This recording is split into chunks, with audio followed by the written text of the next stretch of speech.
y es para mí un honor presentarles al ponente de hoy, que es el doctor Leonardo Doroni. En este momento, la doctora Citlali Elizabeth García, nuestra gerente académica, nos va a ayudar a leer el brillante currículum del doctor. Bienvenido, doctor, y es un honor para nosotros que usted pueda compartir sus conocimientos. Gracias. Gracias, doctor. Pues bueno, bienvenido, doctor Leonardo Doroni.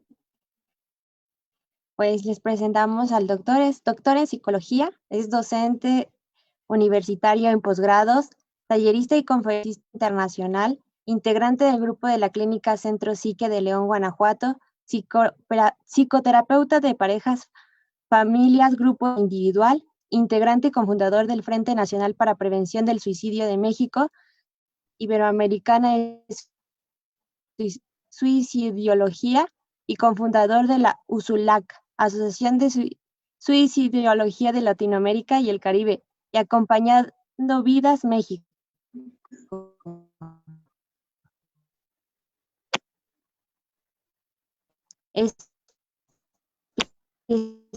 Especialista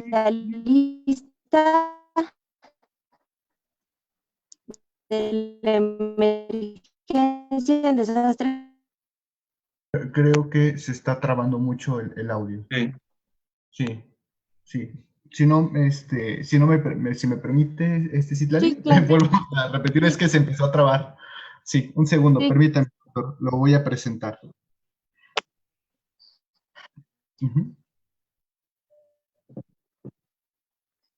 Muy bien, hola, ¿qué tal? Muy buenas tardes tengan todos, bienvenidos hoy al ciclo de nuestro webinar mensual, y más que nada, pues el día, un día muy especial, ¿no? Acerca de prevención del suicidio.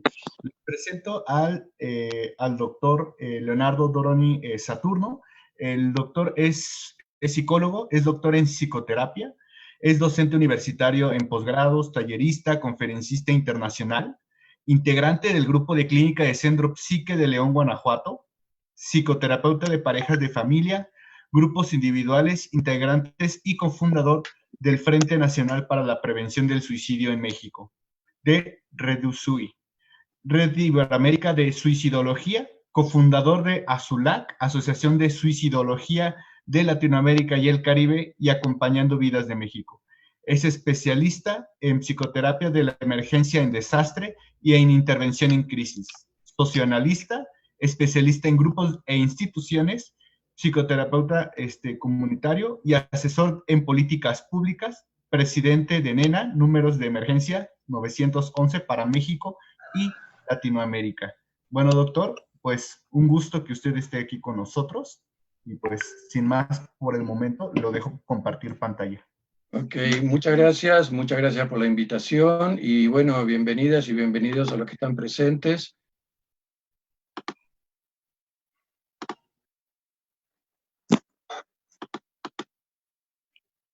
Ok, bueno, el tema que nos convoca es el tema de la posvención ante lo que son los suicidios consumados, justamente, ¿no?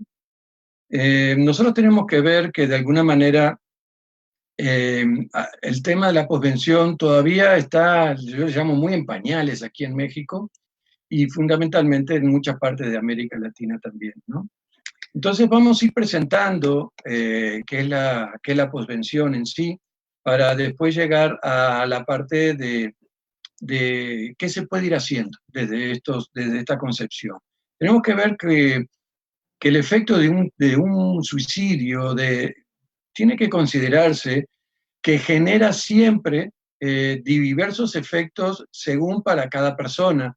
Esto va a depender de lo que es una cercanía afectiva, el rol que ocupaba la persona que se suicidó, la historia de la familia y la historia de la persona, circunstancias personales que hayan llevado al suicidio, cómo es la dinámica de las familias, el tema de los grupos y el contexto fundamentalmente, creando diversas y complejas necesidades que va a implicar a cada persona en particular. El dolor por lo que es una pérdida es un proceso normal, pero no la muerte por suicidio. Así como diversos temas también de otras muertes o pérdidas violentas, como pueden ser asesinatos, etcétera, ¿no? Abortos espontáneos, etcétera. Lo que tenemos que ver que el trabajar con las personas dolientes o sobrevivientes es reconocer como rasgo de fortaleza, vamos a decir, el hecho de buscar ayuda. Por eso mismo, ante el tabú, el estigma que hay, se vive muy en soledad todo esto. Y es algo que debemos de trabajar a nivel social, fundamentalmente, porque es muy importante solicitar ayuda, porque la posvención a su vez genera una prevención. ¿Por qué? Porque evita las imitaciones de afrontamiento de las situaciones de la vida, no solo a nivel familiar, sino también a nivel comunitario. Y lo que vamos a ver y vamos a hablar, se realiza una posvención, también hay que tener en cuenta a nivel empresarial, a nivel de instituciones educativas, a nivel de las comunidades de familia y las personas. Por eso, por medio de esta técnica, digamos, vamos logrando la integración de la persona muerta fundamentalmente, ¿no? Entonces,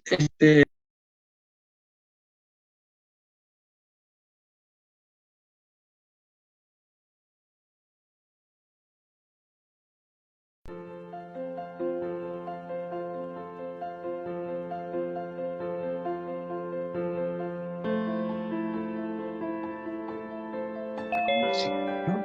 Se trata de dar apoyo por la existencia de un suicidio, ayudar a lograr lo que es el comienzo de un posible duelo, porque todavía en una primera instancia no hay duelo, y muchas veces hay suicidios históricos en la familia de 10 años atrás y no se empezó el duelo tampoco todavía, que son los duelos justamente que aún no se han desarrollado, son complicados, ¿sí?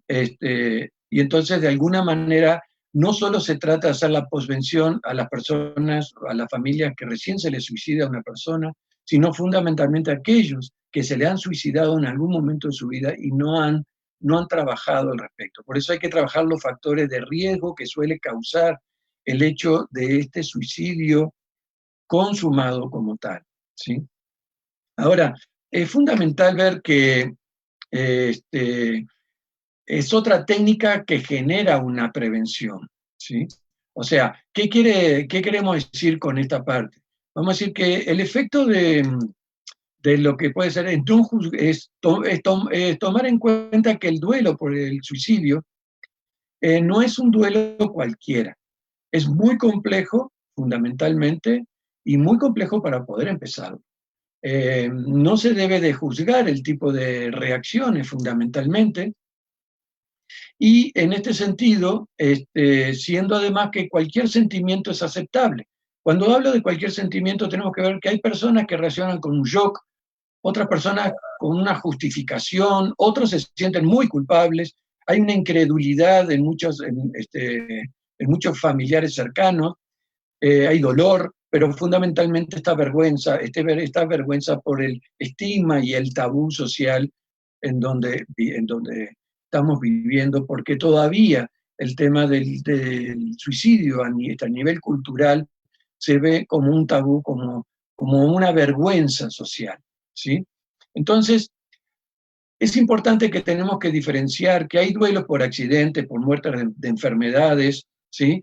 Que sí están muy bien trabajados desde la tanatología. Por ejemplo, a mí a veces me llaman a acompañar personas que van a morir por una enfermedad terminal como cáncer, etcétera, que voy a los hospitales a acompañar. Pero las técnicas son muy diferentes a la posvención. ¿Y por qué quiero mencionar esto? Porque además aquí en México hay muchas instituciones de tanatología que mezclan lo que es la posvención con la tanatología. Y lo que tenemos que ver que la tanatología trata del bien morir, aceptar la muerte, trata de problematizar el miedo a la muerte. Sin embargo, las técnicas de posvención viene a ser como la otra cara de la moneda, es problematizar la vida y la muerte, es interrogar al muerto y problematizar el miedo a la vida. Entonces, cuidado en esta parte de mezclar tanatología con posvención. Son técnicas que van a contrapelo, porque muchas veces por el trabajo que se hace ante un suicidio desde la tanatología, desde el bien morir o aceptar la muerte, genera la posibilidad de que haya otro suicidio como tal. Por eso tenemos que diferenciar, y esto es muy importante en este sentido como tal. Ahora, pensando en esta parte de las posibles variables que tenemos que tomar en cuenta, cuando hacemos una intervención, por supuesto que son muchas las variables que tenemos que tomar en cuenta. Primero que nada, las socioculturales. ¿Por qué? Porque las socioculturales tienen que ver también con las religiosidades, con los mitos, con las tradiciones, con toda la parte histórica de ese lugar. Tenemos que indagar sobre lo transgeneracional. ¿En qué sentido? Si hubieron muertes anteriores de otros parientes, otros familiares, cercanos o lejanos. Tenemos que ver las reacciones desde la perspectiva de género, porque aquí también es muy, muy importante tomar en cuenta desde lo sociocultural esta construcción de género que hace a las formas del suicidio, pero también a las formas de tomar la muerte, en el sentido para los que quedan vivos, cómo van a reaccionar, y va a depender mucho del género también en este sentido. Las etapas de vida y roles de las personas que se han suicidado, como también de las personas que estamos haciendo la intervención. No es lo mismo atender un niño, un joven, un adulto, una persona de tercera edad, y el rol, si era el hijo, si era la pareja, si era el padre, la madre, abuelos, en fin. Otro es preguntar sobre o ir indagando sobre los estilos de afrontamiento. Estos estilos de afrontamiento que tienen mucho que ver con esos aprendizajes familiares, ¿no? Hay fundamentalmente 5 que se centran, vamos a decir, son muchísimos, pero unos que focalizan en la solución del problema, otros que de alguna manera se centran en la búsqueda de un soporte social, otros tienden a autoculpabilizarse, hay otros estilos que tienen que ver, que se centran más en la alteración del significado emocional, o sea, se resguardan en la fantasía, y hay otros que son evitativos, que esto puede ser muy peligroso por todo lo que implica la forma de evitar la angustia como tal, ¿no? Los más utilizados es la autoculpabilización, el centrarse en la fantasía, el pensamiento mágico y el evitativo. Y esto lo vamos a ver mucho fundamentalmente con los adolescentes, el tema evitativo.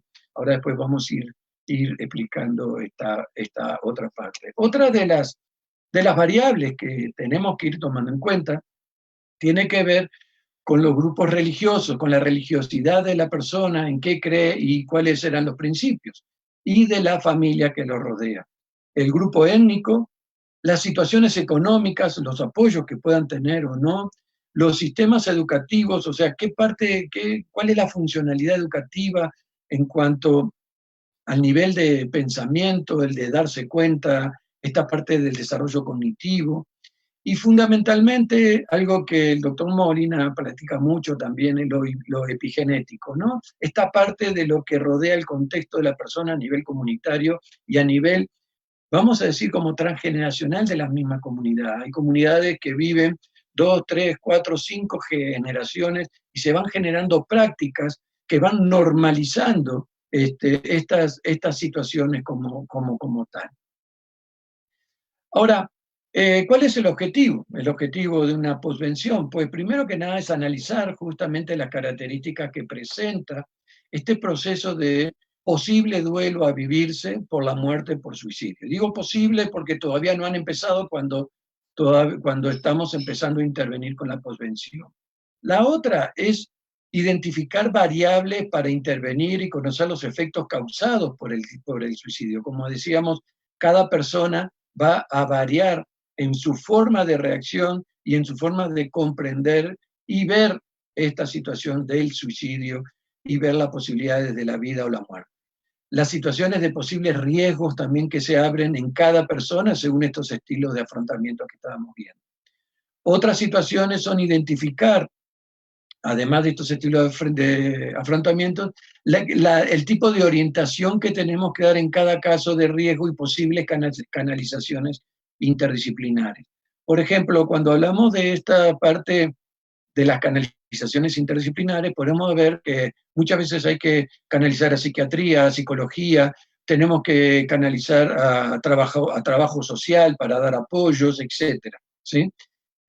Por otro lado, tenemos que conocer los retos y obstáculos con que se enfrentan las personas cercanas y familiares directos. Esto es muy, muy importante. Por eso tenemos que ir diferenciando cuando hacemos una posvención a personas cercanas a lo que son los familiares directos como tal. Otros objetivos, fundamentalmente, es escuchar las representaciones, creencias de cada persona sobre la razón, los afectos o circunstancias que llevaron a la persona a suicidarse. ¿Y por qué digo escuchar las representaciones y creencias? Porque nunca se sabe fehacientemente por qué la persona se suicidó. Aunque hayan dejado cartas, etcétera, hay algo que nunca vamos a saber. Pero desde los que quedamos vivos, pensamos, razonamos, intuimos, creemos y hacemos un mapa, vamos a decir, de esas circunstancias que llevaron a la persona a suicidarse. Dentro de un núcleo familiar puede haber diferencias entre lo que uno cree y lo que el otro cree. Me ha tocado acompañar a familiares que muchos decían, no, nunca se suicidó, eso no fue un suicidio. Le cayó mal la pastilla y le hizo un efecto que la llevó al hospital y al final murió, ¿no? O sea, no aceptando, aunque era claramente, y la mayoría de la familia decía que era un suicidio, y mismo había dejado cartas y todo, ¿no?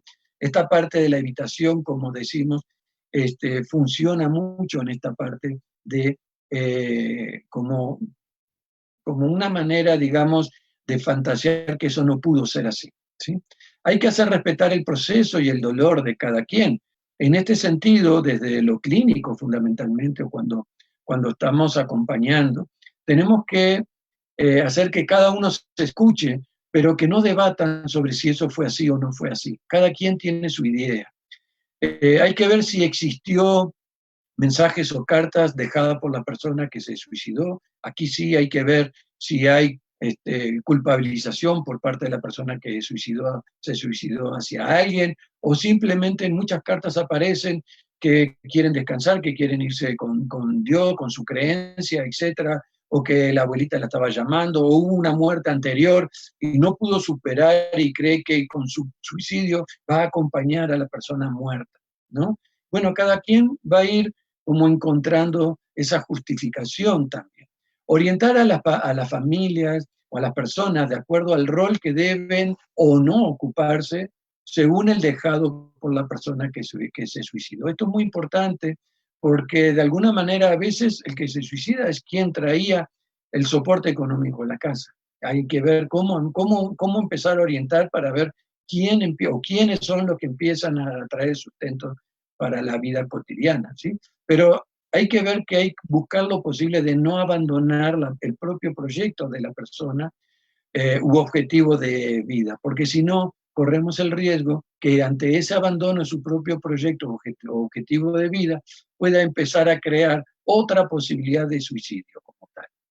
Hay que evitar que se transmita y se aprenda estos estilos de afrontamiento de llegar a un suicidio, estos que conllevan a la muerte misma como tal, ¿sí?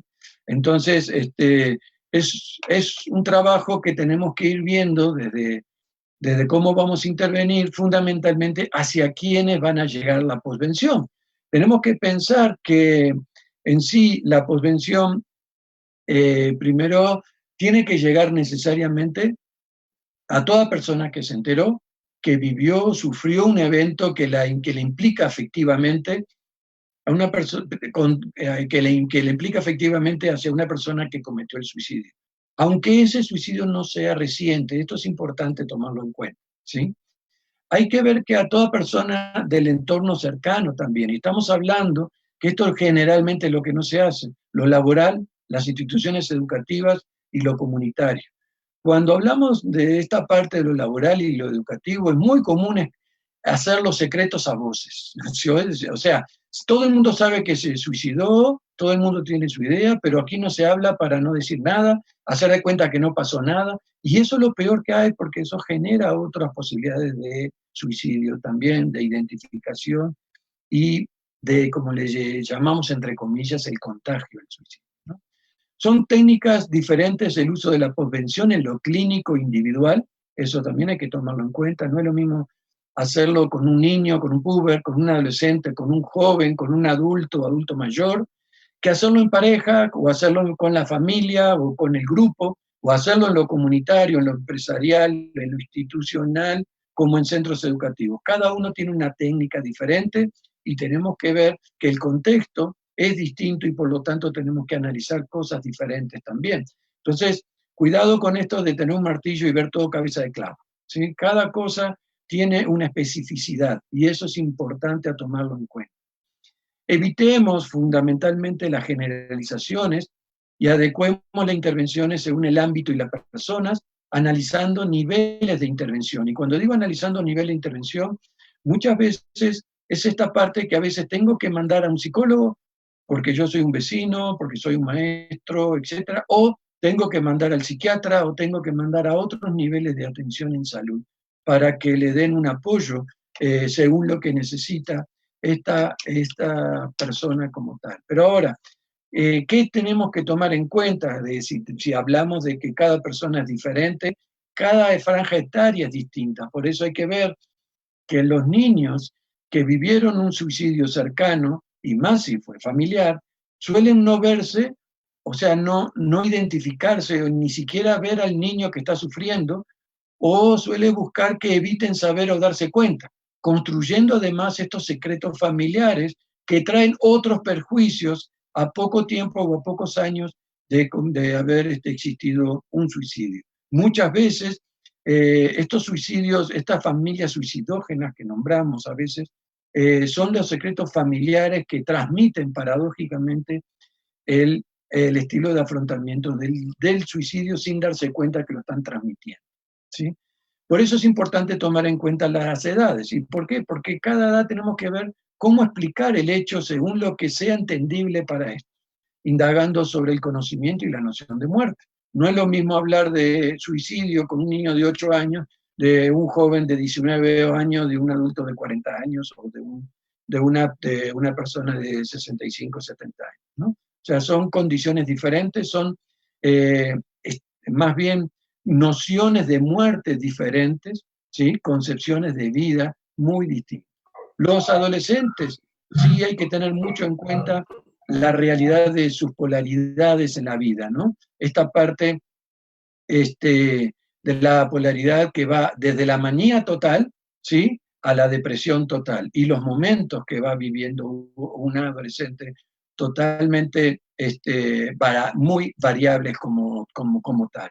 Por otro lado, hay que ver con los adolescentes la asunción de roles que no le corresponden, porque es muy común que un adolescente tome el rol materno o paterno, no solo para sus hermanos, a veces también para primos, pero también han asumido roles de pareja de la mamá o del papá, ¿no? O sea, asumen como esos roles de protección, etc. Cuidado con estas partes, tenemos que identificar bien cuáles van a seguir siendo los roles en cada familia en particular en este sentido. Ahora, cuando tomamos en cuenta de esto, desde un pensamiento sistémico, tenemos que ver cómo vamos a atender los sistemas comunicacionales. ¿Cómo es el sistema comunicacional de la familia?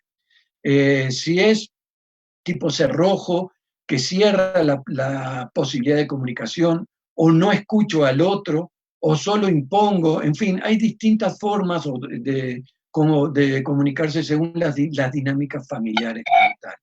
El manejo de las culpas es algo muy importante a tener en cuenta, porque de aquí van a derivar otras conductas de riesgo a donde este manejo de culpas no sea identificado o de alguna manera no haya algún manejo emocional mucho más saludable como tal. Las expresiones de afecto en la dinámica familiar, si se abrazan, si se permiten llorar. A veces me encuentro con familias que no hables, no digas nada, no llores, no pongas mal a tu hermano, no pongas mal a tu hermana. Si tú te pones mal, yo me voy a poner mal, te pido por favor que no hagas nada. O sea, ¿cómo cierran esa posibilidad de expresar cuando hay que abrirla fundamentalmente, ¿no? Y lo otro es justamente generar esa capacidad de expresión. Las exigencias o los estilos de afrontamiento, mandatos y lealtades invisibles. Esto es fundamental que logremos ir identificando para verbalizar y simbolizar estos aspectos. Los tipos de vínculos que tienen que ver con la capacidad de negociación versus a la imposición, como decíamos, esto es importante. La función contenedora o absorbente de la familia extensa. A veces, por querer proteger, la familia extensa no deja vivir, no deja expresar, no deja que cada quien siga con su vida, ¿no? Y entonces impone hasta los ritos, y a veces pasan años con los mismos ritos, con fechas de mes a mes, día con día, muchas veces cada mes en ese día tienen que hacer un rito, y es tener el suicidio presente constantemente durante años. Entonces también tenemos que ver esta parte, y esto es parte también de una corresponsabilidad de los líderes religiosos, que una cosa es hacer la novena, etcétera, y otra cosa es seguir durante años con misas, etcétera, cada día, en cada mes, y las familias no siguen su propia vida ni siguen su proyecto de vida, porque quedan estancados también ahí. Hay que ver que la función de secretos familiares y los tipos de manejo de la información sobre él o los suicidios es importante ir indagando también. Por eso el reconocimiento de recursos, los apoyos sociales y económicos que colindan, que tengan la familia o tengan los apoyos sociales, tanto de público como privados, como agrupaciones, etc. Después vamos a ver que es muy importante cuando encontramos algún grupo de sobrevivientes, y esto lo vamos a hablar después, de cómo son los apoyos y cómo esto genera también esta posibilidad de seguir adelante y sobrellevando más bien esta parte de lo que es el dolor del suicidio de un familiar como tal. Bueno, por otro lado, tenemos que ver el tema fundamentalmente con respecto a cómo tenemos que atender a las amistades, ¿sí? Esto sí es importante, que tenemos que tener un manejo grupal. O sea, quien atiende esto tiene que establecer grupos, y si establece grupos, tiene que tener la capacidad para manejar grupos. Y cuando hablamos de capacidad, no es solo de la dinámica grupal, es el manejo afectivo, las transferencias, en fin, esta parte muy compleja que generalmente no se da en las formaciones. Es una formación aparte, pero sí es importante a tomar en cuenta. Hay que establecer el encuadre, el tiempo, el respeto y la escucha, donde cada uno pueda platicar lo que cree, que sabe, y lo que le significa en este momento el suicidio de la persona cercana. Hay que favorecer lo que llamamos crear un pictograma mental, ¿no? Una imagen mental con esta figura, armar individualmente un rompecabezas posible entre todas las figuras que aparezcan en el grupo. Cada quien va a ir armando ese rompecabezas para encontrar una explicación. No podemos dejar vacíos. Hay una tendencia humana de que esos vacíos los vamos a llenar con fantasías, y esas fantasías pueden ser muy perjudiciales. Por eso es tan importante crear por lo menos algo más cercano a lo real, aunque nunca va a ser exactamente a lo real. Pero cuanto más cercano es y cuanto más datos tengamos en ese grupo de amistades, que yo hablé con él ayer, que yo hablé con ella hacía una semana y me dijo tal cosa, uno va armando esa posibilidad de lo que ha llevado a la persona a suicidarse, a comprender la situación de sufrimiento de esa persona que quizás ni me había enterado que fuera la mía, porque no me lo mencionó a mí, ¿sí? Entonces, es lograr esa explicación, lograr un aprendizaje con alternativas saludables y la importancia de la búsqueda de ayuda. Porque aquí es donde encontramos, justamente por la parte del manejo de las culpas, muchos amigos que ya han intentado y ya hicieron planes para el suicidio, para acompañar a su amigo, o como en otros casos, cuando fuimos a prepas, a preparatorias, a ver un tema de suicidios, encontramos que era un grupo que había hecho un pacto, un grupo de amigos, y porque ellos decían, no entendemos por qué desde hace 2 años que cada tantos meses hay un suicidio. Y ese suicidio pertenecían a un mismo grupo de compañeros. Y cuando empezamos a hablar y a descubrir esto, hablamos aparte con estas personas, con estos grupos, y sí se supo que hubo un acuerdo, que cuando uno muera, los otros se tienen que ir muriendo también. Y cada quien se decía quién le tocaba, quién quería, quién seguía en este proceso. Y en 2 años habían ya 5 muertos, 5 jóvenes muertos por este pacto. Entonces también tenemos que tomar en cuenta esta parte. Cuando atendemos a las amistades, justamente salen muchas situaciones de riesgo, de suicidio, y muchos ya con la ideación suicida presente, y con el acto para hacerlo hasta en pocos días. Hay que ver que una persona puede sentirse sola, y esto es importante a reconocerlo, pero también es importante que descubra que aunque se sienta sola, nunca está sola. Y eso es fundamental en esta parte del acompañamiento, ¿sí? Respetar ese sentimiento de soledad, pero hacer notar que no estás solo. Te puedes sentir solo, pero no estás solo, estamos aquí para acompañar. Hay que identificar riesgos y pensamientos de identificación, de una identificación masiva, porque esto es lo que hace el contagio del suicidio, así como conductuales con la persona que se suicidó. Atendiendo estas situaciones en forma individual posteriormente o generando esa vigilancia. Esto pasa mucho en las instituciones educativas y estamos pidiendo que en las empresas también lo hagan cuando hay un suicidio, que hagan esa vigilancia, que chequen a los compañeros, a cómo son las conductas, cómo van reaccionando, qué van diciendo, y a ver si encontramos justamente en esa misma vigilancia esas situaciones de otro riesgo suicida más, ¿sí? Entonces, también en este sentido entramos a ver lo que son los conocidos o los integrantes de una empresa o una institución. También aquí tiene que ver con el manejo grupal, ¿sí?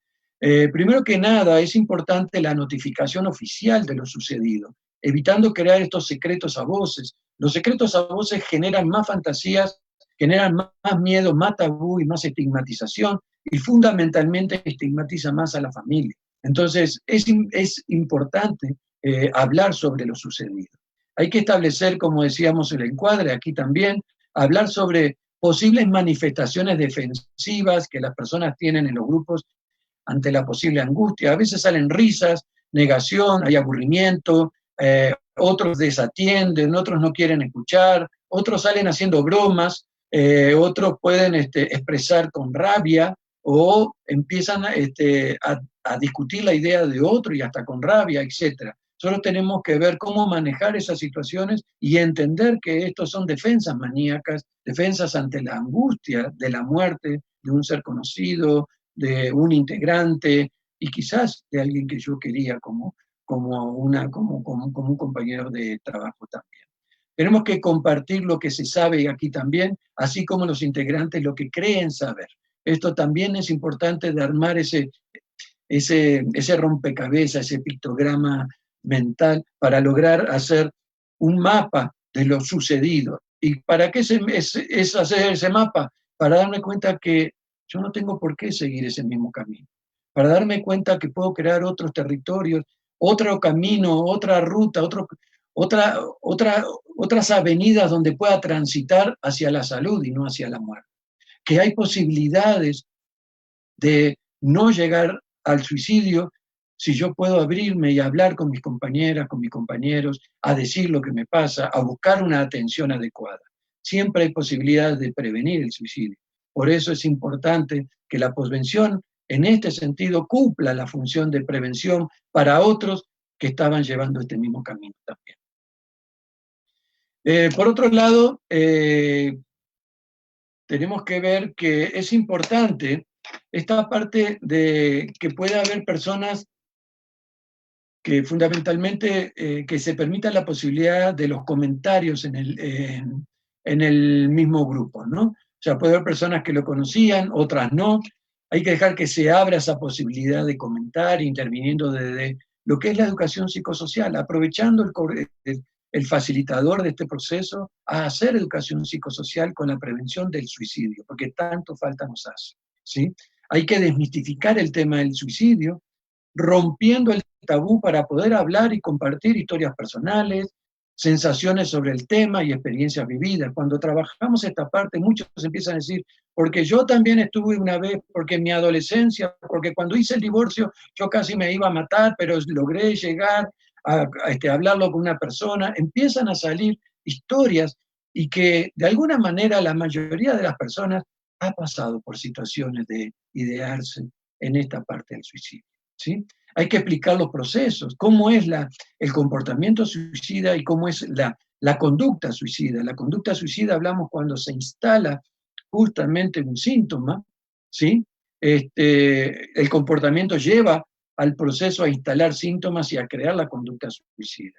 Las formas y lugares para el acompañamiento, dar los recursos, dónde se puede atender, qué instituciones hay, cuáles son los números de emergencia, cuáles son los números que se atienden para el acompañamiento de las personas que están pensando en suicidarse. Tenemos números de Secretaría de Salud, tenemos números en distintos estados también, tenemos el 911, en fin, hay muchas asociaciones que también están atendiendo, y de alguna manera tenemos que promover.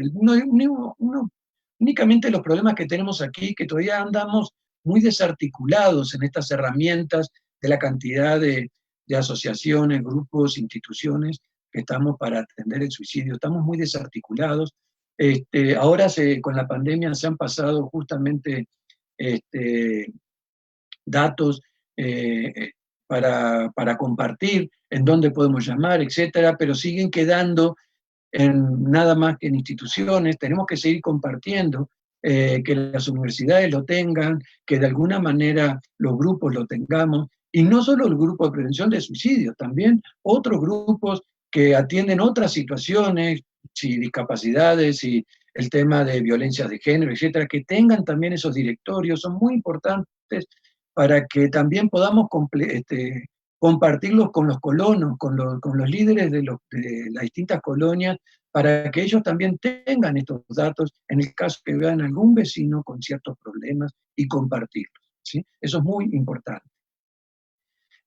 Por otro lado, es dejar las herramientas en donde estamos interviniendo, esta parte de que el facilitador tiene que aprovechar a dar herramientas, tips, para que lo compartan con los familiares y las amistades, porque cada uno somos multiplicadores. El que está ahí escuchando también es un multiplicador de la prevención de suicidio como tal. Por eso la posvención es también una forma de prevenir como tal, ¿sí? Por otro lado, por otro lado, tenemos que ver que es común que tras el fallecimiento empiezan a aparecer esta parte de los por qué lo hizo, por qué no lo ayudé, esta parte de los culpas. Y si hubiera, ¿no? Los hubiera, siempre aparecen en esta parte. Los sentimientos de culpa pueden persistir a pesar de haber aceptado la pérdida y haber perdonado al fallecido, pero no nos perdonamos nosotros. Por otro lado, los sentimientos de ambivalencia junto con la tristeza pueden aparecer enfado, rabia. La vergüenza es un sentimiento común que lleva muchas veces a ocultar la verdadera causa de la muerte por miedo al juicio social, ¿no? Y esto también tenemos que tener importante. Es importante que la posvención incluya estrategias de apoyo psicosocial justamente y psicoeducación, ¿sí? Se trata de estrategias relativas a las reacciones y sentimientos que puedan experimentarse durante el proceso de duelo y a cómo luchar contra la crítica social fundamentalmente. Por otro lado, la principal fuente de apoyo para lo que son los adolescentes proviene de la unidad familiar. También tenemos que tomar en cuenta eso. Los adolescentes muestran resistencia a una intervención profesional, por ejemplo, asesorías o grupos de apoyo mutuo. Tenemos que también ver que, aunque se reconozca que los adolescentes a menudo hablan con compañeros sobre asuntos personales, es significativo que más niños y niñas usen miembros de su familia como confidentes. ¿Por qué? Porque son los que podemos tener los datos y acompañar más fehacientemente que los mitos que puedan ir circulando. Los programas destinados a disminuir el riesgo de trastornos posteriores a un duelo necesitan implementarse fundamentalmente en la adolescencia. En el caso de los mayores, ya sean abuelos, padres que han perdido su hijo adulto, sufrirán profundamente. El cónyuge, por ejemplo, de la persona que se suicidó, será quien reciba primero las condolencias. La comunidad puede que considere que el efecto disminuye debido a que el niño ha crecido y llevado una vida independiente. Eso es un mito interesante, ¿no? Y separada de sus padres. Esto no es el caso así. Un hijo, independientemente de su edad, siempre será parte del padre. Para los abuelos, la muerte de un nieto les impone una doble pena también, la que sienten como padres de un hijo o hija y además el dolor intenso por la pérdida de su nieto como tal.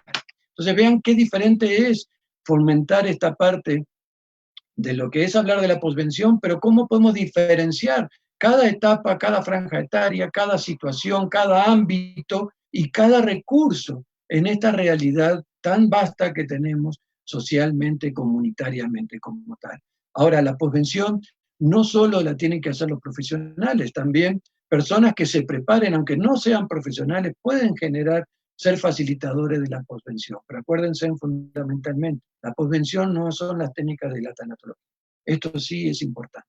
Esto sí es apostar a la vida, a enfrentar con los recursos, los retos de la vida cotidiana como tal, ¿sí? Entonces, bueno, me gustaría que vinieran comentarios, preguntas, justamente vamos a dejar el espacio. Hay que ver que la desesperanza, que más hoy con el COVID que estamos viviendo, con la pandemia, yo hablaba mucho de la pandemia psicológica, la desilusión genera estos vacíos existenciales también. Son los síntomas creados por la destrucción del encuentro humano fundamentalmente, en centrarse solamente en el decir un yo, esa parte tan narcisística, el yoísmo, vamos a decir, y hay que provocar en esta parte de la facilitación, en la posvención, un posible encuentro, ¿no? Provoquemos un nuevo despertar al crear un espacio en el cual logremos crear la posibilidad del decir un nosotros, ¿no? En este nosotros es donde podemos encontrar esa esperanza y esa posibilidad de poder enfrentar juntos la vida, ¿no? De poder ser solidarios y de alguna manera el apoyo para que las cuestiones o las dificultades de la vida cotidiana, sean las mínimas que sean, podamos coadyuvarlas entre todos y fundamentalmente entre los vecinos, entre los compañeros de trabajo, entre los compañeros de una institución como tal. Hoy vivimos fundamentalmente también, no solo que es de hoy, pero ha aumentado el suicidio de los trabajadores y los trabajadores de la salud, en lo que es enfermería, en médicos. Ya enfermerías se estaban suicidando, había un gran porcentaje, más las enfermeras, enfermeros que estaban en salas quirúrgicas, pero hoy han aumentado ante la presión social, ante esta parte de las grandes dificultades entre la idealización y el satanismo que se genera porque no salvaron una vida. Entonces, de alguna manera, se transforman de héroes a mártires, o si no, justamente los crucifican porque no encuentran la forma de salvar a alguien. Entonces, también tenemos que ver que de alguna manera, cómo la comunidad también provocamos estas presiones, estas tensiones, para generar también estas situaciones comunitarias, sociales, del suicidio como tal, ¿no? Por eso la importancia de la posvención, y pedimos a la población que no arenguen a las personas que se quieren tirar desde un edificio, de una antena, de un puente, que no es arengar a que se tire, sino es buscar evitar que la persona se suicide como tal. Seamos solidarios por la vida y para la vida. Muchas gracias.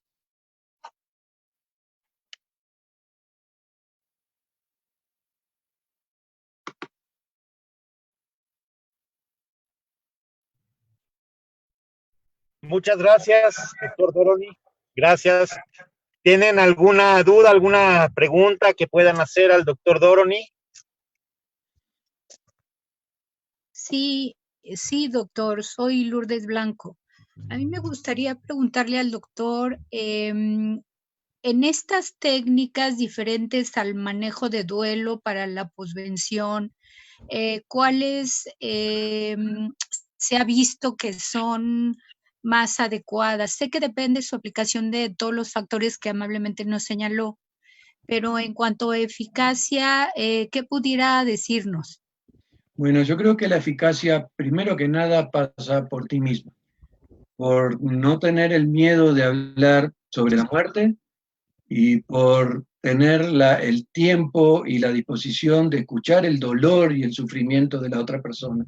Si logras hacer ese encuentro humano, estés donde estés, si estás en la clínica, si estás en la comunidad, pues realmente eso es lo que más eficacia da para esta parte de la comprensión, el entendimiento, y que las otras personas que están sufriendo no se sientan juzgadas, no se sientan estigmatizadas, ni siquiera excluidas como tal. Eso es fundamental.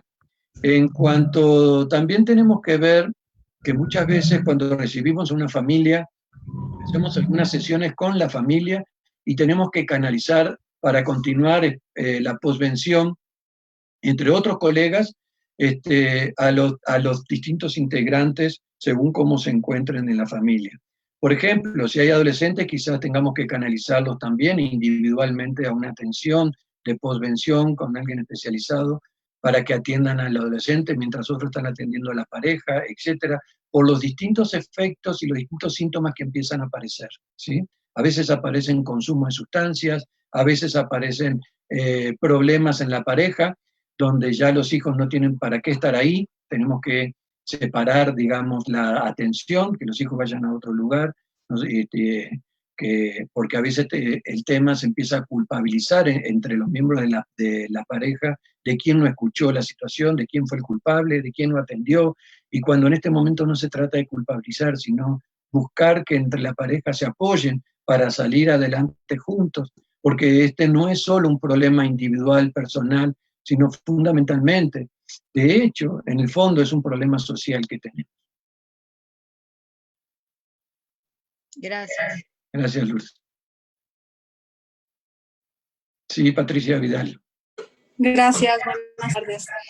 No, muchísimas gracias, fue una excelente ponencia, muy interesante. ¿Qué se debe hacer o cómo podemos actuar con las familias que niegan el hecho de que fue un suicidio? ¿Cómo podemos afrontarlos a la realidad, si es así que tenemos que hacerlo, o cómo debería ser nuestra intervención? Bueno, en verdad nunca me tocó que toda la familia hasta ahora diga que no fue un suicidio. Alguien de la familia dice, o así sea un hijo, o el hijo más chico, o el adolescente, alguien va a decir que para él no fue eso, que eso no es cierto. Ahí es cuando tenemos que ver las atenciones diferenciadas y fundamentalmente canalizar a las personas que dicen que sí, a los otros, bueno, mientras siga la negación o de alguna manera esta parte que se cubren desde la fantasía, etcétera, pues bueno, permitirle porque es un tiempo también que ellos tienen ante eso, ¿sí? Darle el tiempo a que puedan procesar el suicidio y a veces puede llevar semanas, meses y a veces hasta años, hasta que empiezan a ver que hay un problema en la casa con otro integrante, que empiezan a ver consumo de sustancia, que empieza a haber violencia, y al final alguien se le dice o se da cuenta que se tiene que ir a atender, y cuando recibimos a veces hasta en la clínica, cuando nos dicen en mi casa está pasando esto, ya no soporto, y cuando preguntamos, ¿y hubo alguien que se suicidó? Dice, sí, hace 3 años, 10 años, y desde ahí empezó todo el... Entonces decimos, bueno, ¿no quieres invitar a tu familia aquí a una sesión nada más para hablar del tema y después vemos dónde lo canalizamos?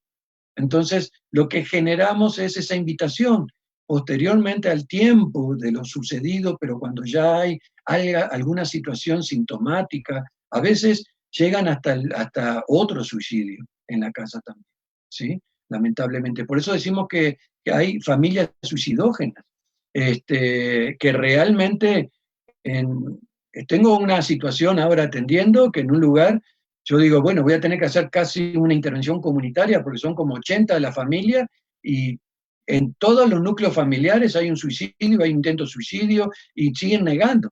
Pero es impresionante cómo esa gran familia tiene todas estas tendencias y algunos están descubriendo que sí, pero son muy poquitos. Lo demás, no le hagas caso que están chantajeando, ¿no? Y otra vez volvemos a esta parte popular del chantaje con la vida, que no le hagas caso, ¿no? Cuando está ya a punto de cometer un suicidio o está en la mitad de lo que puede ser el proceso de la conducta suicida como tal.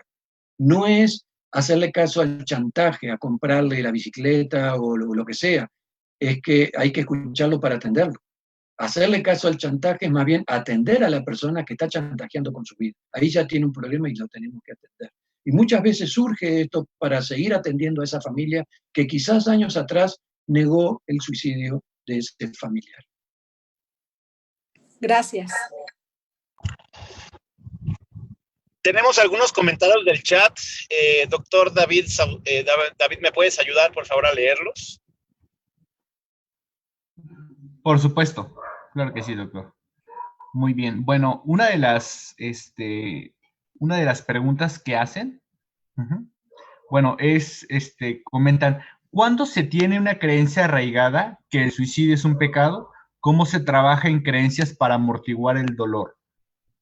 Bueno, primero que nada tenemos que asumir que las nuevas formas en la iglesia, digamos, que se ha dado sobre el tema del suicidio, es que ya lo sacó del lugar del pecado y lo puso en el lugar, vamos a decir, del perdón. ¿En qué sentido? Entiende que en el momento o en el instante que antes de morir la persona se arrepiente. Entonces, desde ese lugar es donde de alguna manera la iglesia ya permite las homilías y ya permite, digamos, el entierro en los cementerios, etcétera, ¿no? De la persona suicidada. Por otro lado, sí, el tema religioso también es una protección. Muchas veces por esto de la noción del pecado evita el suicidio, pero otras veces, como ya cometió otros pecados, ya no hay quien lo frene, porque igual ya hizo otro pecado la persona y de alguna manera se va a ir al infierno igual y hace el intento de suicidio. Me ha pasado con estudiantes, por ejemplo, con una religiosidad en donde de alguna manera hizo un intento suicida, pero la salvaron las compañeras, en una estudiante de enfermería, la pudieron salvar y estaba arrepentida, estaba con esa depresión casi que no podía ni pensar, con una depresión profunda, recién empezaban a medicarla, y bueno, y no falta esa parte de los grandes compañeros con violencia de género, ¿no? Que fue a acompañarla y al final se acostó con ella, tuvo relaciones con ella, y cuando se da cuenta esta chica que perdió su virginidad, pues ya no la detuvo nada, más bien hizo el intento suicida, se tiró arriba de los cables, de arriba del techo de su casa, pero en verdad la salvaron, la volvieron a salvar porque le hicieron una reanimación y se salvó, y después, claro, que se hizo otro tipo de atención, ¿no? Pero también teníamos el perjuicio que no podía saber la familia que la estaban atendiendo en un principio, porque era de un grupo religioso donde no se permitían atender, donde solo se tendría que atender en el templo. Entonces, como era mayor de edad, se le atendió igual, ella quería ser atendida, pero con el secreto a la familia, pero aquí ya no se pudo mantener el secreto. Y después tuvimos que seguir trabajando todo el otro aspecto de que era echada de ese grupo religioso por haberse atendido con un médico, entonces, y más con un psicólogo. Entonces, de alguna manera, después hubo otros perjuicios en este sentido también. Por eso, a veces entramos a cadenas de situaciones para la persona que va empantanándose cada vez más, porque justamente no está socialmente aceptado esta parte de la atención en cuanto a las personas que intentan suicidarse como tal. Muchas veces, por eso, la parte religiosa puede ser algo que proteja y en otras desfavorece, ¿no? Incita al suicidio como tal. Depende en qué momento y en qué grado esté esta situación. Es muy ambivalente, depende de cada persona y depende de cada grupo religioso fundamentalmente. Otra cosa que tenemos que tomar en cuenta es capacitar a los párrocos o a los dirigentes religiosos, a los líderes religiosos, en cómo hacer las homilías. Muchas veces repiten homilías de ahora está descansando en paz, y los hijos empiezan a decir, bueno, si papá o mamá está descansando en paz, pues yo me quiero ir en paz también y descansar con ellos. Y si todavía nos cuidan de allá arriba, yo voy a cuidar a mis hermanitos que quedan de allá arriba también y cometen suicidio. Entonces hay que tener mucho cuidado con las homilías también, y por eso tenemos que capacitar a los líderes religiosos de cómo hacer una homilía ante una situación de suicidio. Todavía falta mucho campo, está muy virgen este campo que tenemos que seguir transitando, que no nos cierren las puertas en la parte de las instituciones religiosas para formar en esta parte de la prevención del suicidio y además para hacer las homilías en los casos de suicidio como tal. Muchas gracias, doctor. Otra pregunta que realizan aquí en el chat es, ¿qué hacer en el momento que una persona se quiere suicidar? Bueno, primero que nada es tratar de que escucharla, si hay posibilidades de escucharla, porque hay que ver que hay personas cuando intentan o quieren suicidarse, están intoxicadas, están alcoholizadas o tienen un arma, en fin, o sea, hay que ver la situación cómo se encuentra. Si la persona es capaz de escucharme y tener yo la disposición de escuchar a la persona, tenemos que avalar su dolor, hacer el reflejo de las palabras que está usando sobre los componentes de cómo está viviendo su vida, ¿no? Comprender la miseria y el sufrimiento psíquico que está pasando esta persona, tenemos que avalar esa parte, comprender, pero poder decir, estoy aquí también para ayudar, estoy aquí para ver qué podemos hacer juntos, poder pensar juntos. Yo a veces le digo, yo entiendo que hace 5 años que estás intentando salir y buscar la manera y no la encuentras y ya estás cansado y quieres matarte. Entiendo que quieras matarte de cómo estás viviendo, pero vamos a pensar juntos una alternativa de vida, diferente, pero juntos te digo porque quizás hasta ahora hay variables que quizás no integraste porque las pensaste solo. Vamos a pensarla en equipo, vamos a pensarla juntos, a ver si encontramos otra forma. Dame 15 días de plazo para hablar contigo, le digo a veces, ¿no? Porque a veces yo le digo, has esperado 1 año, 2 años para suicidarte sufriendo, 2 semanas más, no va a pasar nada con el sufrimiento en dos semanas más que tengas que seguir aguantando. Ya aguantaste terriblemente todo esto, te pido solo 2 semanas para ver si encontramos juntos una alternativa. Y le voy explicando justamente cómo es la función, si tiene depresión, qué sucede, cómo son cómo se va alterando los procesos psicológicos, le voy explicando toda la situación del contexto, cómo vive, toda esta parte de lo psicogenético también, o sea, de alguna manera voy a dándole explicación para buscar la manera también de canalizarlo a el psiquiatra, que es el especialista, para trabajar esta parte. Claro que hay que desmistificar también al psiquiatra, o sea, porque muchos creen que están locos y van al psiquiatra, ¿no? Cuando decimos, a ver, yo siempre digo, si te enfermas del estómago no vas al podólogo, vas a un gastro. Bueno, aquí es un problema químico del cerebro, vamos al psiquiatra, es el especialista nada más, ¿no? Y de alguna manera le explico la función fisiológica, lo que interviene la ansiedad,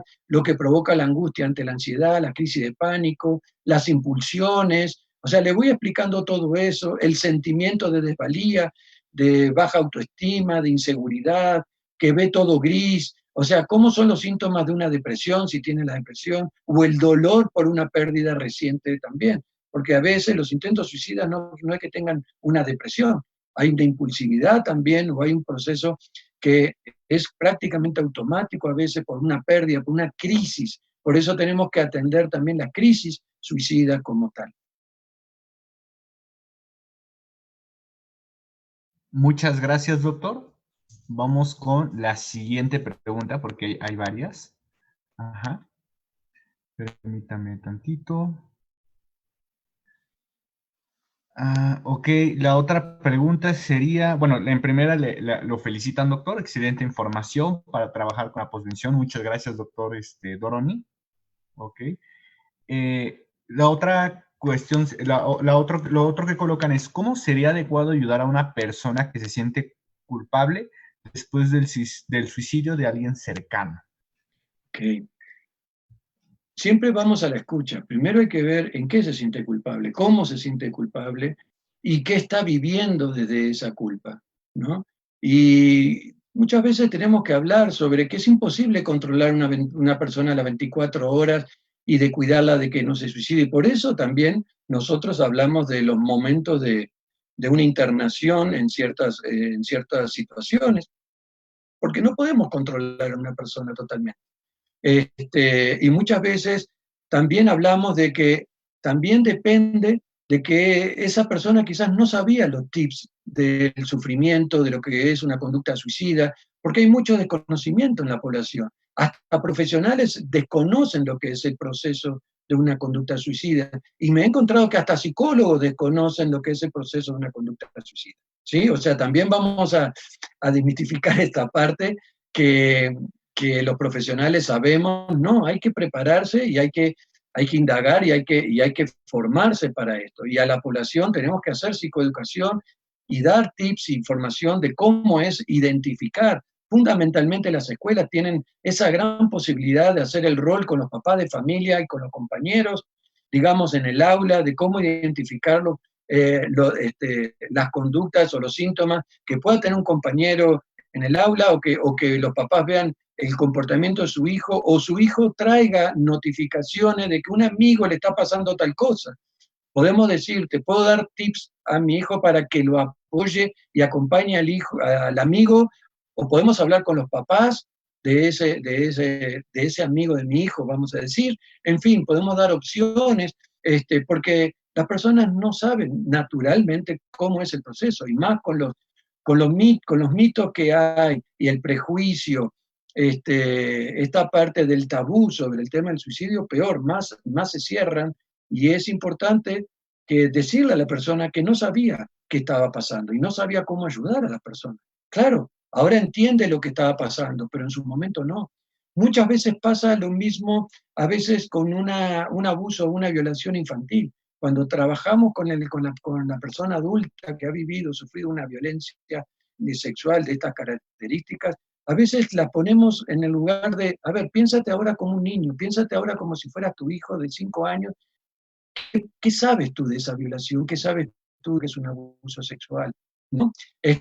Lo vives y ahora lo puedes ver porque hay un pensamiento, hay un desarrollo en ti, hay un aprendizaje de vida en ti y ahora lo puedes ver, pero cuando tenías 5 años no.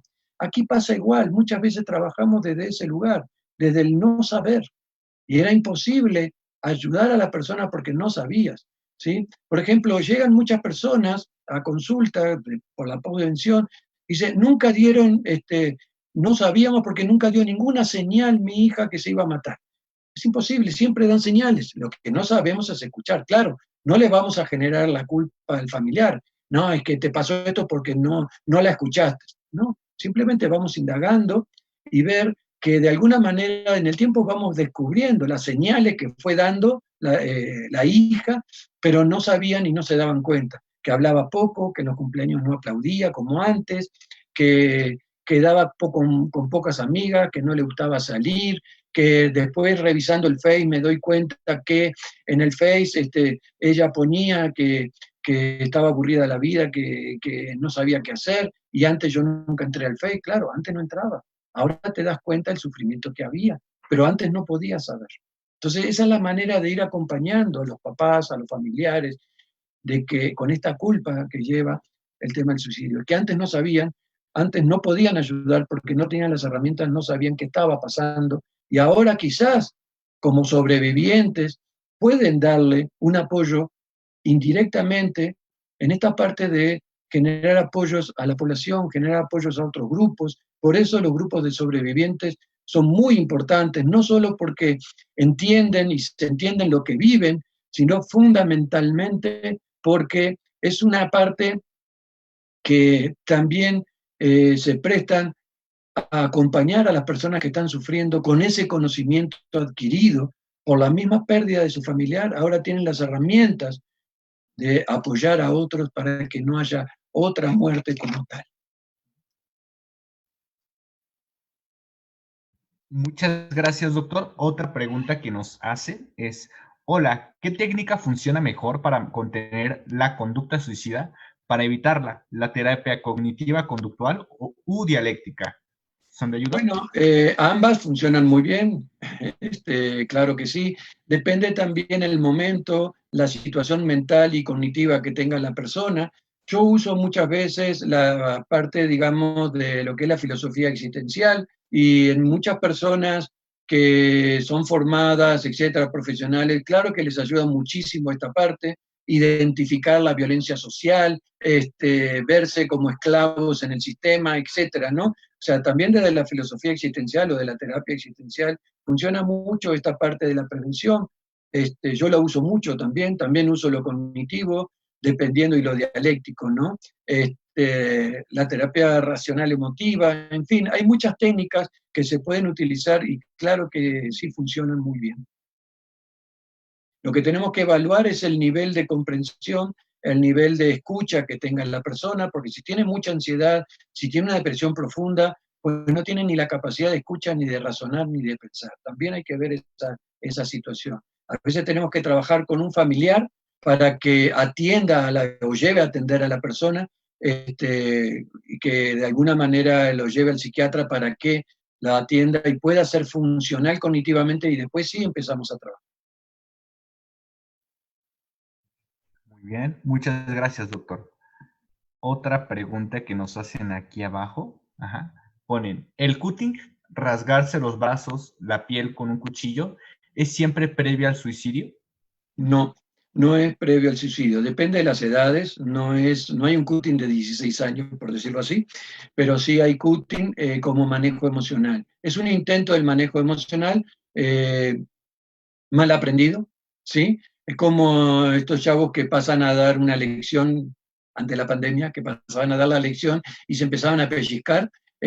Otros se hacen sus cortes para manejar fundamentalmente la ansiedad, en fin, claro que la autolesión va a depender el lugar, porque primero que nada, la autolesión, cuando yo digo del manejo emocional, son las que están escondidas. La autolesión, cuando son las visibles, esa es la que hay que atender de otra manera. Las dos hay que atenderlas, pero la que la hacen visible es un llamado de atención, es un llamado de grito de decir, ayúdame, por favor. Las otras que son ocultas, que lo hacen muchas veces abajo de las nalgas, etcétera, en un antebrazo donde siempre está tapado, esas son más bien autolesiones como para el manejo de ansiedad, que también hay que atenderlas con otras técnicas más de psicoeducación, porque es también de una forma de aprender nuevamente el manejo emocional, ¿no? Pero las que son visibles sí son las de riesgo, porque es un llamado de atención a que mírame, atiéndeme, ayúdame, por favor, ¿sí? Y cuanto más grande, por ejemplo, ya a los 16 años ya estamos hablando que ya hay una clara intención en ese sentido, ¿sí? Porque también tenemos que ver el desarrollo del cerebro, el frontal, cómo puedo pensar en las consecuencias, en el manejo de las impulsiones, etc. Por eso también tiene que ver que ya con los 16 años ya tiene que estar integrado esta parte, y si no ya estamos hablando de un intento suicida o de un llamado, justamente este grito desesperado de atiéndeme, solapadamente, porque a veces hasta lo muestran maníacamente como riéndose, como broma, ¿sí? Muchas gracias, doctor. Otra duda que tienen aquí es, bueno, buenas tardes, interesante el tema. ¿Cuáles son los síntomas principales de una persona que se quiere suicidar? Bueno, primero que nada, tenemos que ir haciendo diagnósticos diferenciales también, si prevalece una enfermedad o no, porque también tenemos que ver que tenemos suicidios en Asperger, tenemos suicidios en enfermedades mentales, tenemos suicidios por trastornos, o sea, por impulsos, por consumo de sustancias, por muchas cosas, o sea, es muy amplio el tema, ¿no? Pero ¿cuáles son los síntomas? Primero que nada, tenemos que preguntar abiertamente, ¿tú te quieres hacer daño? ¿Tú te quieres matar? ¿Has pensado en matarte? Y el cómo, ¿sí? Tenemos que conocer el plan, tenemos que conocer justamente los recursos y cuándo va a ser esa acción para evaluar el riesgo suicida que existe como tal. Pero tenemos que preguntar directamente. También eso es muy importante. Muy bien. Nos quedan pocas preguntas, ya el doctor ya tiene una jornada muy larga hoy 10 de septiembre y nos está haciendo el gran favor de, entonces, si vamos a leer otras 3 preguntas más, ya para... Sí. Antes quisiera compartirle que los grupos de apoyo mutuo que son los supervivientes, juegan un importante papel al identificar y motivar a los miembros para que utilicen al máximo la asistencia y el apoyo disponible. Eso es muy importante a tomarlo en cuenta, ¿sí? Y hay algo que llamamos lo que puede ser también en los supervivientes la terapia de involucramiento. Aquellas personas supervivientes que son las que se le murieron por suicidio, se le mató un suicidio a un familiar, tienen que ver el equipo de apoyo a supervivientes, un programa educativo, informativo que tiene, programas educativos para jóvenes, generan muchas acciones para la prevención. Es importante a veces que las personas se unan a las asociaciones de supervivientes o de prevención del suicidio. Hay que trabajar con todas las estrategias de la OMS para implementar los programas nacionales, etcétera. De acuerdo, hay otros que se incluyen en las líneas de ayuda a las conductas suicidas, y eso es muy importante a tomarlo en cuenta. Hay muchos servicios de voluntariados, programas, actividades de concientización como tal, ¿sí? Por otro lado, quisiera ver esta parte justamente de tomar en cuenta estas situaciones, ¿no? Que vean ustedes que muchas veces no quieren atenderse, pero cuando llegan a un grupo de apoyo, sí son entendibles, son entendidos, son comprendidos y empiezan una mejoría muy importante. Sí, la pregunta, doctor. Muchas gracias, doctor. Muy bien, permítame tantito. Hay otras preguntas. Ajá. Entre estas es, una de las preguntas es, ¿cómo trabajar a un niño de 9 años, el cual vio cómo se suicidó su abuelo al dispararse de la cabeza?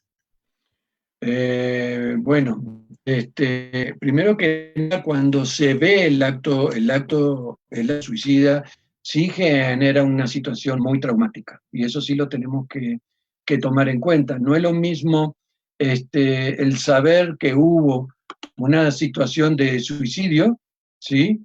A lo que es justamente vivir lo que es la situación de suicidio como tal. ¿Me están escuchando? Porque creo que perdí la comunicación. Sí, ¿Hola? sí, doctor. Perfectamente, perfectamente. Entonces, cuando las personas ven los actos suicidas o ven fotos, y por eso decimos, cuidado con la prensa, hay una recomendación de la OMS fundamentalmente en este tema, que tengan mucho cuidado con la prensa, porque sacan fotos, nombres, y además hablan de las causas del suicidio como cuando son de los desencadenantes, ¿no? Cuando dicen, esta persona se suicidó porque no le compró una torta. No, eso es un desencadenante. Es la gota que colma el vaso, no por eso se suicida. Hay toda una historia de procesos que genera este tema del suicidio como tal, ¿no? Entonces, bueno, claro que cuando un niño, y no es el niño, solamente podemos hablar de un adulto muy importante, y tenemos que evaluar ese yo y esa situación traumática, además. Primero que nada hay que ver si no ha quedado un shock y todavía no podemos trabajar abiertamente con esta situación. Después hay que ver los feedback que eso produce, o sea, esta parte también del recuerdo de la visión que viene constantemente como si estuviera sucediendo en este momento. Y eso es terrorífico, porque además eso conlleva a otro tipo de situaciones como una depresión profunda, etcétera, por el desgaste mental, el desgaste de los neurotransmisores, etcétera, que eso lleva. Entonces sí es una situación que hay que atender, y muchas veces interdisciplinariamente. Muchas gracias, doctor. Otra pregunta que nos hacen aquí es la siguiente.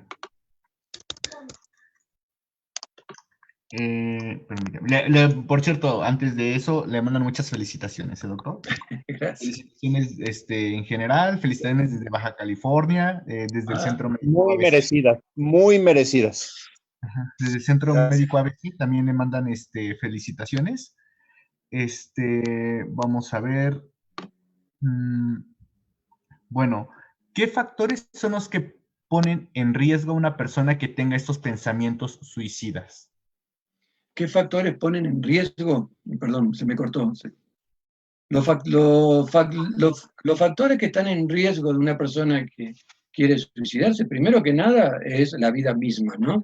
Y después, el que yo llamo mucho el desvincularse sucesivamente de la vida, ¿no? Se va desvinculando quizás de su formación educativa, va abandonando la escuela o va dejando el trabajo, va dejando pareja, va dejando amigos, se va aislando cada vez más, ¿sí? Entonces, de alguna manera, siempre va generando cada vez más la posibilidad de llegar al suicidio por el abandono a lo que lo podía enganchar en la vida en su momento. Entonces, los factores de riesgo también implica que empieza a consumir sustancias y por supuesto que va a depender mucho de las sustancias en cuanto a esta parte, si es depresiva o si es una sustancia que pueda generar el aumento de la ansiedad a nivel fisiológico, ¿no? Según lo que cada sustancia genera a nivel fisiológico. Y esto tiene que ver con el género también, porque los varones es muy común de estoy triste, vamos a tomarnos una para sacarnos la tristeza, y una no es ninguna, ¿no? Y después vienen las borracheras y después vienen justamente las crudas, que no es más que una depresión química. Y si la persona andaba con depresión, con tristeza, pues claro que le va a afectar más. Yo a veces les digo, una medidita, como tú dices, que cuando estaba feliz te tomabas, hoy te tomas una y equivale a 4, porque el efecto del alcohol cuando estás triste se te multiplica muchísimo, ¿sí? Entonces, claro que son factores de riesgo. El otro factor de riesgo es empezar con el manejo irresponsable del carro en carretera, en la calle, a buscar problemas. He tenido consultantes que buscaban que lo mataran. Buscaban problemas en un bar para que lo mataran y al final en decir, voy a buscar problemas con un policía, a enfrentármelo para que me dé un plomazo. O sea, hasta esos niveles llegan también. Sí. Muchas gracias, doctor. La última pregunta que Sí. tendríamos que atender, le mandan lo siguiente, es: buenas tardes, soy estudiante de psicología. Hace unos días un profesor que nos comentó que cuando alguien se suicida, existe la probabilidad de que haya una reacción en cadena y que uno de los más integrantes de su familia también se suicide. ¿Cómo podemos intervenir o ayudar para que esto no suceda? Ya que la pérdida y el dolor a veces no les permite escuchar los que estamos cerca. Bueno, es lo que decía, no solo a los familiares, sino a las amistades y a veces también a los integrantes de una misma institución, aunque no lo conocían o había afectos. Es el efecto de contagio que hablamos mucho, ¿no? De identificación masiva, etc. Muchas veces tenemos que esperar el proceso a que se abra también. Simplemente decirle a la familia, aquí estoy, cuando necesites, estoy aquí, mañana te llamo solamente para saber cómo estás, y si necesitas, vengo a verte y venimos a hablar, ¿no? Y aquí te dejo los teléfonos por si quieres hablar con alguien especializado. Estas son las instituciones que se encargan de esto. Aquí hay un grupo de supervivientes, etcétera, etcétera, ¿no? O sea, vamos dándole como la información, dejándosela, y si es una familia conocida, pues ¿por qué no irlo llamando a ver cómo estás hoy? Mira, quiero irte a ver, puedo irte a ver, quiero estar contigo un rato, y solamente escucharte sin hablar o lo que sea, ¿no? Claro que es importante la presencia. Muy bien. Bueno, seguramente hay muchas y muchas y más preguntas. Yo espero que nos puedas dejar en pues, tu correo o tus datos de contacto. En Sí, realidad claro. es fantástico, verdaderamente. Bueno, quiero decirles que yo conozco al doctor Doroni, pues, desde hace ya 6 años. Justamente, me habló muy bien de él una maestra que era es la doctora Catalina González Forteza, que es investigadora. Y gracias a ella conocí a Leonardo y gracias a Leonardo conocí al Frente Nacional para la Prevención del Suicidio. Tengo la fortuna de trabajar con ellos. Es un equipo pues multidisciplinario, con muchas ganas de trabajar y que trabajan en toda la República. Y para mí el hecho de que nos hayas concedido esta plática el 10 de septiembre es un honor, y sobre todo pues todas las enseñanzas que nos estás dejando, de verdad, Leonardo. Pues muchas gracias, de verdad, muchas felicidades. Si nos puedes dejar, por favor, algún contacto, seguramente habrán muchas personas que te quieran buscar para preguntas o para que te inviten a otras pláticas. Yo creo que ya has de estar cansado de tantas pláticas hoy 10 de septiembre, pero verdaderamente agradecemos mucho que nos hayas concedido este espacio. Gracias, doctor Alejandro Molina. Pues esto no es un día, esto es una vida entera que hay que seguir trabajando. Pero también, si me permite 5 minutos, quisiera compartirles una carta de una sobreviviente que justamente es una luchadora social, es una representante de Costa Rica, ya es una señora de tercera edad, pero sigue luchando en todas estas décadas, y es imprescindible, es importantísimo justamente lo que ha logrado en Costa Rica de estas partes. A ver si la encuentro aquí, porque se me perdió. Ay, se me perdió. Espérate, a ver si lo encuentro. Bueno. Ay, a ver si... Dame 5 minutitos que la encuentro aquí, que no la encuentro acá en pantalla para compartir, no sé qué pasó. En lo que aparece hay más preguntas. Sí, un poquito más preguntas. A ver, Alejandra Vázquez, por favor, haz tu pregunta si puedes, por favor. Ay, muchas gracias, buenas tardes.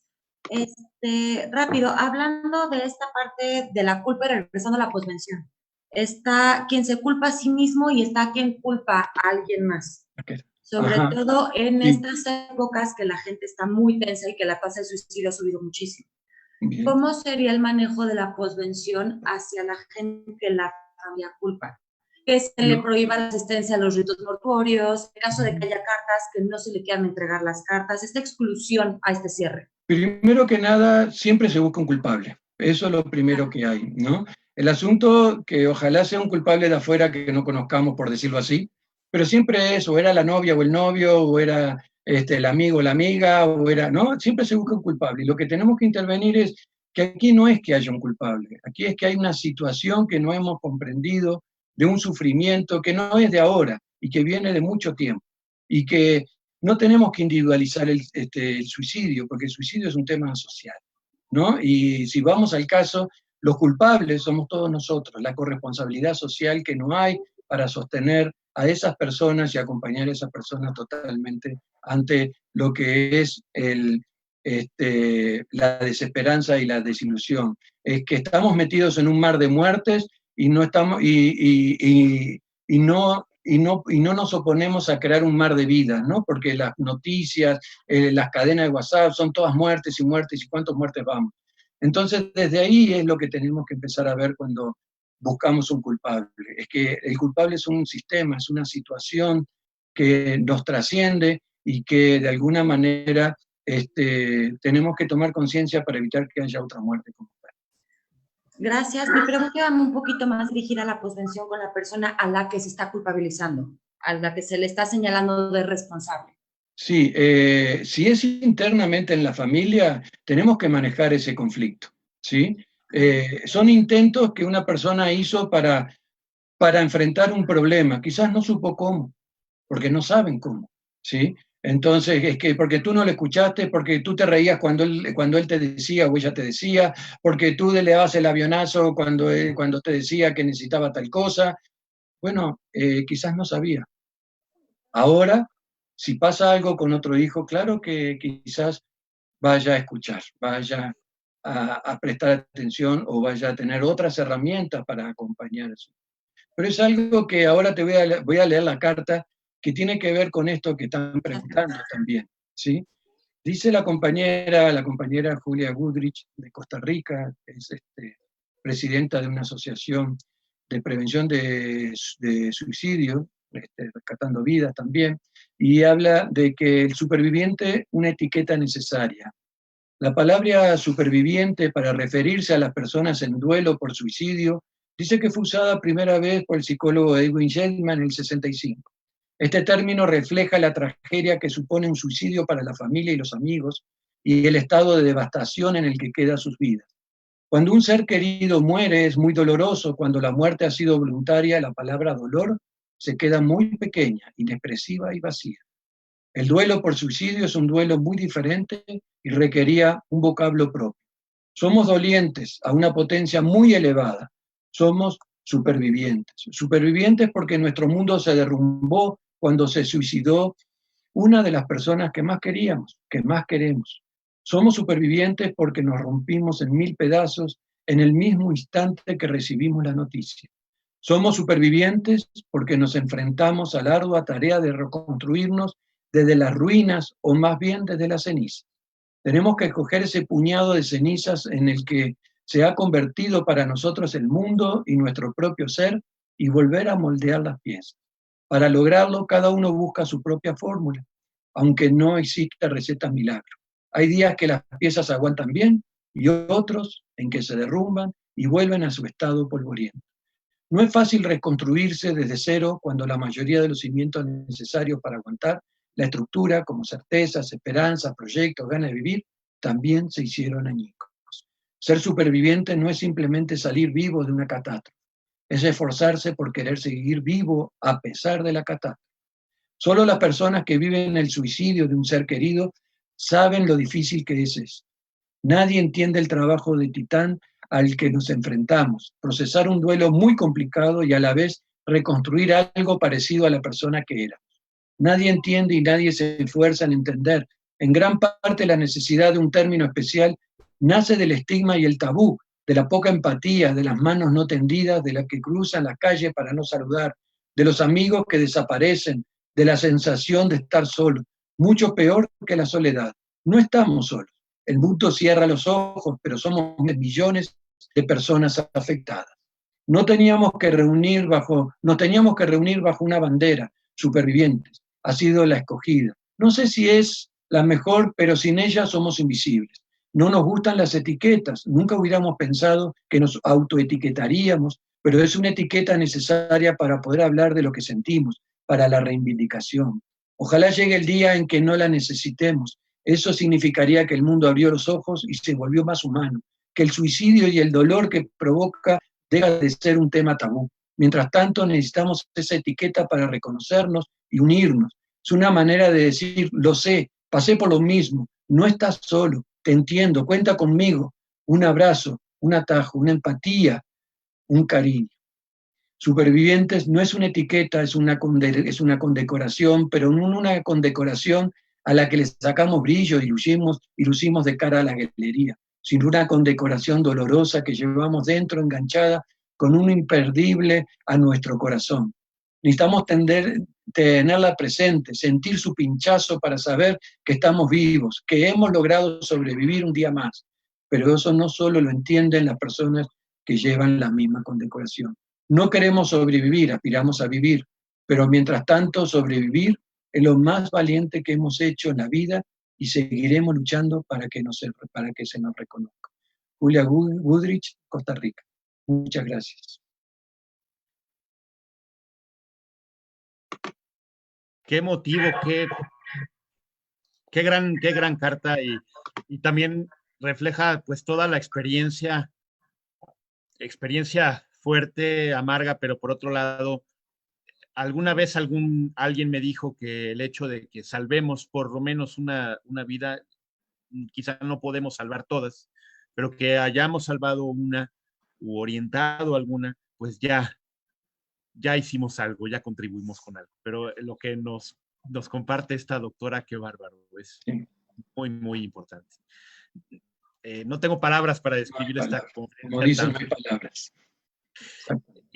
Y tampoco hay palabras para describir esta conferencia tan brillante que acabas de dar. Y no, tampoco tengo palabras para agradecértelo, pero simplemente gracias y muchas felicidades por compartirlo, Leonardo, de verdad. Gracias, Alejandro. Muchas gracias. Bueno, ya por ahí mencionaron el correo del doctor Leonardo Doroni, para que lo localicen, para cualquier, el doctor es clínico y es académico. Pasen mi teléfono también, el celular, no hay ningún problema. Por favor, podemos compartir el teléfono del doctor para cualquier, para cualquier cosa. El doctor es originario de Uruguay, pero actualmente vive en León, Guanajuato. también su esposa, salúdame mucho a Leri Betancourt, es otra distinguida suicidóloga, que colabora mucho con él. Y bueno, pues en nombre de nosotros, pues felicitamos y agradecemos a ti y a todo el Frente Nacional para la Prevención del Suicidio. También muchos saludos a la doctora Ángela Beatriz Martínez González por todas esas contribuciones, y esperemos seguir colaborando en más actividades. Muchísimas gracias, de verdad, Leonardo. Muy bien, pues ya aquí está el teléfono del doctor, lo voy a mencionar, es 477-240-7817, otra vez 477-240-7817. Pregunta Berenice, ¿cuál es el nombre de la doctora que realizó la carta? Julia Goodrich. Goodrich es W con doble O, y Goodrich. Bueno, es bastante difícil ahora, a ver si lo puedo compartir de nuevo aquí o no. Sí, por supuesto, aquí, adelante. Aquí. A ver, aquí apareció. Aquí aparece. ¿La tienen visto? Ya está saliendo la... Ahí está. Ella tiene una asociación en Costa Rica, ¿no? Tiene un Face, tiene todo, y ella está muy abierta. También vamos a hacer alguna actividad juntos ahora en fin de mes, con Julia. Vamos a hacer una actividad juntos ahora en fin de mes. Excelente. Pues no me queda más que agradecerte y nuevamente felicitarte por esta brillante conferencia. Muy bien, pues gracias a todos los que se conectaron. Ahorita vamos me voy a permitir invitarlos a nuestras próximas actividades. Primero que nada, el 27 de septiembre tendremos otro webinar también gratuito de trastornos alimentarios a cargo de la doctora Joyce Belén Bustos Condado. El 4 de octubre tendremos otro webinar de demencias, de generalidades de las demencias a cargo del doctor Luis Gerardo Moncayo. Serán estos dos webinars que tendremos. Y en el mes de octubre, los días miércoles 13, 20 y 27 de octubre, son miércoles de 4 de la tarde a 9 de la noche, tendremos un taller básico de trastornos de la personalidad. Son 15 horas con valor curricular. También el 10 de octubre, justo el Día Mundial de la Salud Mental, empezaremos con un curso de intervenciones en crisis en streaming. Es un streaming asincrónico. Cada persona, cada alumno lo toma en un horario particular, al horario que quiera. Es un horario 24 horas, asincrónico totalmente. Y el 20 y 27 de noviembre, sábados, tendremos un curso híbrido, presencial y en línea, manejo básico del paciente agitado y del paciente suicida. Presencial será en el auditorio del Centro Médico Nacional 20 de noviembre del ISSSTE, y en línea será, pues, como ahora, en webinar, y todos estos les otorgarán la posibilidad de tener un diploma. Y también próximamente subiremos en un canal de YouTube todos nuestros videos para que ustedes los puedan leer las veces que quieran, los puedan compartir. Y también existirá la posibilidad de que las personas puedan capacitarse en estos videos contestando una breve evaluación. Y bueno, el año 2022 tendremos 3 diplomados, uno de urgencias, otro de psicofarmacología y otro de estrés postraumático. Sí, Patricia Vidal, vamos a subir esta sesión al Facebook y posteriormente al canal de YouTube para que todos lo puedan ver totalmente las veces que quieran y lo puedan compartir. Y bueno, nuestros diplomados son para profesionales de la salud con título y cédula profesional. Sin embargo, estos webinars son para el público en general y para difundir nuestros conocimientos. Bueno, pues yo agradezco a todos ustedes que se hayan conectado y sobre todo, pues que hayamos tenido la oportunidad de tener este taller justo hoy, 10 de septiembre, Día Internacional de la Prevención del Suicidio. Gracias a todos. Y les agradezco mucho que se hayan conectado, que hoy es viernes y tu cuerpo lo sabe, pero aún así nos conectamos porque también es importante conocer este tipo de temas y manejarlos adecuadamente, seamos o no seamos profesionales de la salud. Muchísimas gracias. Gracias, Leonardo, nuevamente. Gracias al equipo de EPT y que estén muy bien. Hasta luego. Hasta la próxima. Gracias.